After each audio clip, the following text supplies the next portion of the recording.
Welcome back to the NutriMedical Report, and do we have an amazing second segment here for you, and third segment's with John Souglides, Dr. John Souglides, the metaphysician from South Africa. We've had John on before. His website, Suxuria, SUXURIA.com, and of course Professor Jeff Grupp, who's a regular on the program. We'll be having him on regular through September to December and beyond in 2011. Professor Jeff Grupp, his website is antimatterradio.com. He has his own program as well. And we're going to talk about the rulers of our world and the battles that are occurring on a metaphysical and spiritual level. John, I'd like you to kind of frame what you just mentioned here on the break a moment ago again, and then have the response from Professor Jeff, because this is important people grasp that it goes beyond.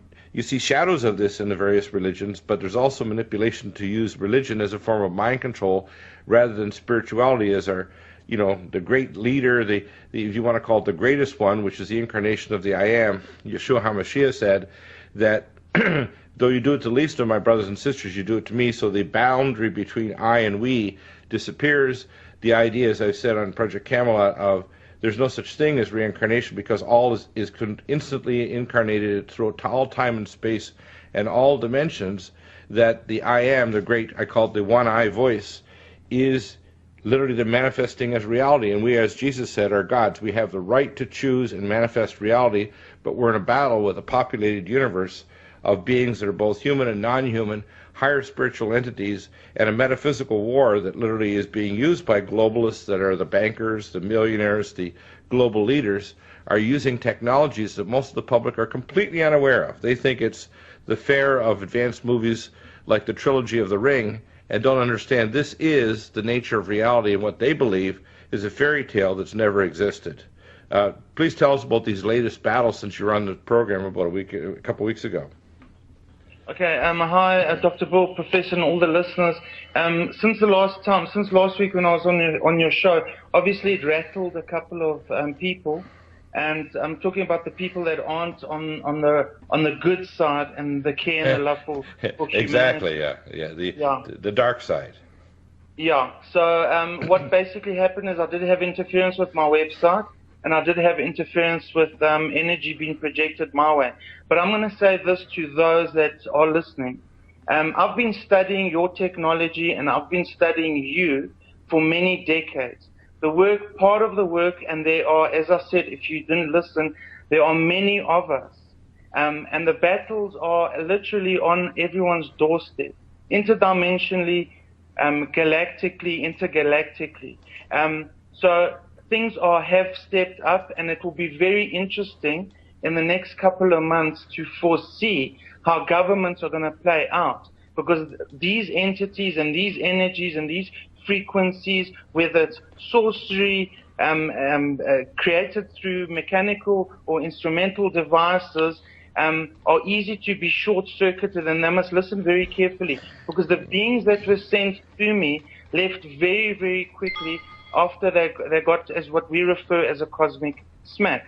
So I'm going to say you're welcome to increase your infiltration, but bear in mind there are many of us, and those that aren't speaking out, that are basically in the background, that are supporting, and we are here for humanity to take everyone forward. The battles are not basically taking out an LMG or an AK-47. We're talking about higher technology. It's all energy-based. And also, with regards to energy, the other thing that I was awarded last year is a PhD in martial arts science. In other words, I understand energy extremely well. I know how to manipulate it, and I know what I need to do that's going to help and assist people. And I ask out there for all the people that are waking up, that have been told to rest by the higher conscious council, now is the time. Because we are here to save humanity and do our bit. It's not just me. There's many of us that are leading, and we're here to stay. Thank you. Yeah, that's very, very important. Professor Jeff, tell us what you see in this, because you deal with these issues all the time, and a lot of people don't tie it to, the fact that, for example, the Obama administration wants to get rid of NASA, so it goes completely black. In other words, black ops. They don't see it where the amalgamation of the, quote, the Catholic or Christian church under the Pope says, hey, we'll change all of our dogmas as long as you'll join us, the Eastern Orthodox Church and the Church of England. We see a coming together into a whole new green agenda of the World Bank so they can have a green special drawing right we did in the first two segments with Joan. And most people don't realize that the battle and the initial template for all this is metaphysical. Can you tell us your response to what John Souglides, I should probably call you Dr. John Souglides, or Master John Souglides, because people need to understand, when you understand these metaphysical principles, they transcend the titles and the subcategories of different, quote, religions. Yeah, the actual world is not a physical world, it's a metaphysical world. And if you want to verify that, all you need to do is study a little bit of quantum physics, and you find out that the quantum particles that make up everything, these little basic building blocks that make up everything, are not made out of solid stuff. They're made out of something that doesn't have any physical qualities. So that makes up the whole reality. The whole reality is a metaphysical reality, and we're taught in our universities to make sure that everybody believes, physicalism and materialism, those are the correct philosophies, and people are absolutely castigated and ridiculed for disagreeing with that. And there's a reason for that, because it's exactly the philosophy everybody's supposed to believe is true when it's exactly the exact opposite and wrong thing. That's why our professional scientists, my favorite example I've used lately is, the earthquake scientists. They've been saying for 30 years that, hey, in 30 years we're going to be able to predict an earthquake, and they never can do it because what they do is science at this false paradigm of materialism. They never can get anywhere. That's why they end up all this crazy stuff. The science is a complete joke because it's all hidden from us. And so the basic point is to understand that real technology doesn't operate according to materialistic paradigm. It is integrated with consciousness, and that's what the controllers, they've basically stolen parts of our soul by keeping this out of our awareness and making sure that we follow, incorrect views of what we are. We're supposed to believe that we're material beings. All you need to do is close your eyes and look inside of your consciousness and see all the feelings and so forth. Those aren't material things. You can have direct verification of non-material reality right there. That's the spiritually charged reality. But you're not supposed to know that you're considered a kook, and meditation and prayer, these are all supposed to be quackery, and religion is supposed to die. And the whole world is just going into this incredible hopelessness. It's very, very dark. And, we can turn it around. I think we are, but it's very alarming to see how many people are ready to go along with it, and the academics are all on board. It's pretty spooky, and that's why we have a world of war, and we can just go, do what we do with the children in Pakistan and so forth, and the government, people don't even, know how to deal with, the idea of Obama being such an incredible liar. They can't even come to grips with it. The government, with our mental state, the way we are, they can do whatever they want, and people, all they have energy to do is pick their nose and watch ESPN. So it's, that's the reality we get when we live in the false paradigms that they give us. If they give us paradigms in the universities and on TV and we follow, what do we expect? Obviously, if, it's what they officially deny, that's where the truth is. And I can't believe even the conspiracy movement, people don't even understand that yet. Yeah, exactly. In other words, don't believe something till you see a strong denial or an attempt to spin something. John, in this battle, what should we be doing now? As you mentioned before, to call the light workers out, the people that are in the background. A lot of them people don't even see. They're not necessarily in the public realm, but they're working on the spiritual level. What do you see are the marching orders now? Because I believe between now and 2012, which is more of a spiritual date, people are always looking for physical changes like, a comet comes down from space and splashes in the mid-Pacific. I think that it's more of a specific spiritual date, almost like a change of instead of a computer drive from one drive to another, we're moving to a new paradigm shift of the whole nature of the world and the nature of consciousness and how we interact with our world and with other advanced civilizations. There's a sea change and a battle between timelines of whether mankind will ascend to become a higher order being and literally communicate with other advanced civilizations, or whether we will descend to chaos and most of the life on the planet will be extinguished. When we come back, we're going to hear from John Souglides and Professor Jeff Grupp. Very important issues, and again, they do tie to your financial life, your future health, the poisoning of our world with pollution and poison food. All of these things on the physical level, the geopolitical and financial, have their basis in the metaphysical. When we come back, we'll hear from John Souglides and Professor Jeff Grupp.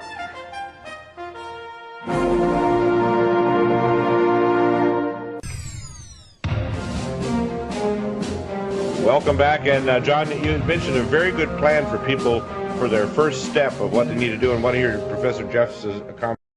John, what should people do right now? Because they need to have a specific way of structuring their, you want to call it their spiritual life, so they can start dealing with these attacks. I mean, a lot of people are really in a state of shock.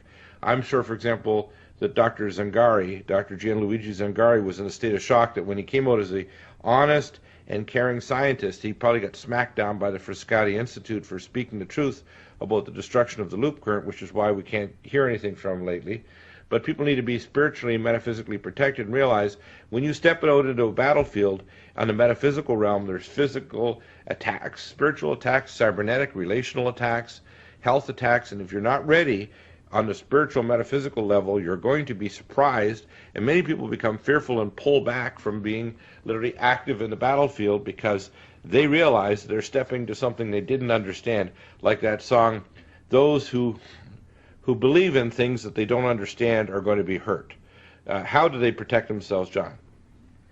Well, there's a couple of steps, and the easiest way to do is you retract. You actually remove permission from all ills. In other words, as an example, the first stage is to say that I give myself permission to be the infinite consciousness that I am and have always been now. I remove and revoke all permission that I've given consciously, subconsciously to all the ills of the world. I give myself permission from this point forth to be 100% the master being of light and God, the image of God, the creator. I give myself permission. You give yourself permission, and it's always about from this point forth, on all levels, on all dimensions, to be free from all the veils and all the illusions that these things out there and their hybrids create, and to actually stand in your power. Because the future, which is the now, is we all have to stand together. And it doesn't matter how much work myself and everyone else in the background, that where there are so many of us, are doing. At the end of the day, you have to make a choice which side of the fence one sits. These are the basic steps. And part of that group healing, which I say again, I'm willing to do it, is to unhinge and unplug people. When a person is unplugged, they're able to see the two sides, the left side and the right side, and then they can make a decision. You can take people to drink water, you can't force them. So basically, allow and give yourself permission to raise your frequency, to raise your vibration. It's that simple. Ask and ye shall receive. It's been taught through the eons. Ask for God, the greater G consciousness, greater God consciousness, to come into your life and take over and set one free from these ills, because the times are coming. The greater battles that we spoke about, it's right here. And for those that can see, understand, it's not pulling out a missile. It's a lot of activity. Some people are waking up or coming out of that state where there are physical injuries. We won't go there now, but at the end of the day, it's just raise your vibration and ask the divine, because as a sacred divine being, you can either agree. If you sign a contract, you sign to vote for someone, you've signed a contract. When you understand what you've done, you can always pull that back metaphysically and say, I need to change. But this topic's very, very huge, Dr. Ball. Yeah, so, it really is. Yeah, it's a very important issue. Professor Jeff, your comments on this this kind of template, because it mirrors exactly the words of Yeshua HaMashiach, which says, the kingdom is now. In other words, you have to ask to receive. People say, well, why have I lost my job and relationship, and why am I sick? Well, first off, you've got to stop becoming a victim. And coming to the victim, you have to ask to receive. And that asking might require some persistence, too. It requires us to make steps, because God's going to inspire you to take steps that may be nutritional, herbal, financial, or otherwise, that you have to do and make a move. You have to do things in order for you to accomplish what you want. But it also means that you have to move in the spiritual realm first. Jeff, your comments.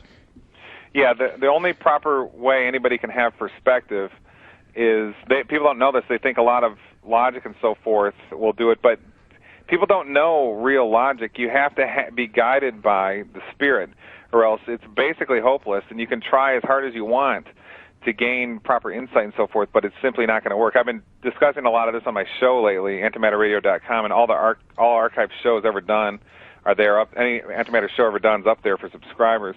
And it's we're taught that we can solve things with logic and so forth, but that gets us to exactly where we are in the world now. And the conspiracy movement has to really wake up as well. We have to understand that we've been going about doing a lot of the things that we've been doing for an awful long time, and the world's just getting worse. So maybe some of our tactics simply aren't working. You know, a lot of the protests we do and so forth, maybe we need a whole nother, a big wake-up call to realize that nothing's working at all. I mean, Obama just started a new war, all why, we think we're so smart with being conspiracy theorists and so forth. Maybe we, as conspiracy theorists, never really woke up. Maybe we really don't know that much. And when people say, yeah, I woke up to 9/11 or I woke up to this and that, maybe it's just all a trick to get us to get comfortable. I mean, not a trick that anybody deliberately did, just a trick we're playing on ourselves to get us to get comfortable and relax. And maybe it's keeping us from entering, the more genuine state of being, which is our spiritual self, which is exactly what we're calling, that's what Paul on the road to Damascus showed us how to do. And so we basically sit around and think that we can, ask the government, please change. That's what we're doing when we have our protests. We ask them to change their ways and so forth. Well, I think it's all just a complete joke, and I think they're laughing at us. Yeah, I think the way the world is proves that to be the case. And we need to make this whole movement not some spiritual movement in the sense that the big money churches do, but I mean genuinely. I mean where we reject the churches because they're just a big phony big money joke, and where we say that religion has to be about experience and realizing our direct connectedness to the Creator and so forth. Exactly. In other words, it has to be a Jesus taught the kingdom. John, please continue. What has been happening. Also, the last couple of years, a lot of the people, the light workers, the light warriors, that are here to carry a lot through, they've been going through energetic cleansing, energetic shifting. And a lot of people have been what I call termed as spiritual idle. They've been idling. But the last couple of weeks, very much so, a lot of them that are going to be doing major work have gone through that, call it initiations, those shifts.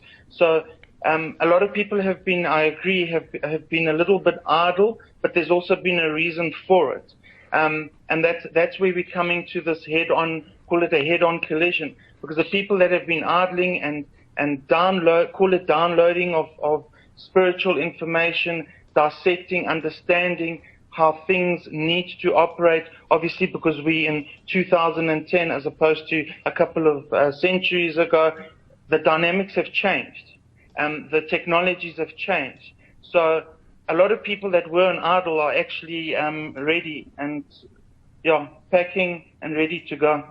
So that's what I'm seeing. Yeah, that's right. In other words, it brings a state of responsibility. It brings a state of not being a victim anymore. It makes people active. Just like when we talk about in the legal realm, you not only have to become a member of jurisdiction into how to get to a lawsuit, you have to know the structure of the law itself. And then you have to go back even further, like what you're teaching, John and Jeff. You're teaching the idea of the metaphysics as the ultimate masters of civilization. So, for example, one of the comments made by one of my hosts was, the people like the Rothschilds and Rockefellers don't read the newspaper. People say, well, why is that? Because they make the news. They're the metaphysicians that literally insert into the global consciousness of the population. They use metaphysical technologies in order to change the culture and society. Culture is almost like a bacterial culture. They're changing the psyche that's the bioengine that creates literally reality. And people don't understand it. That's why when we look at media, it's very close to medium. They don't understand they're being manipulated. It's the same thing with the medical culture. If I talk to doctors who, number one, are not grounded on a spiritual level, so they can't make new discoveries, and then they don't have the science background, the two witnesses, they can't move forward.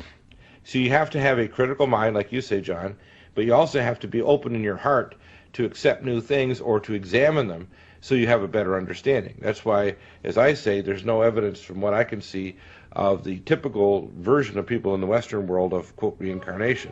I say that they're both right and wrong because, as Jesus said, when you do it to the least of my brothers and sisters, you do it to me. The I and the we breaks down, and I'll use the term in-a-me. They're not an enemy. They're another incarnation of the great I am. And when we start to grasp that, we're no longer a victim. Closing comments, Jeff and John.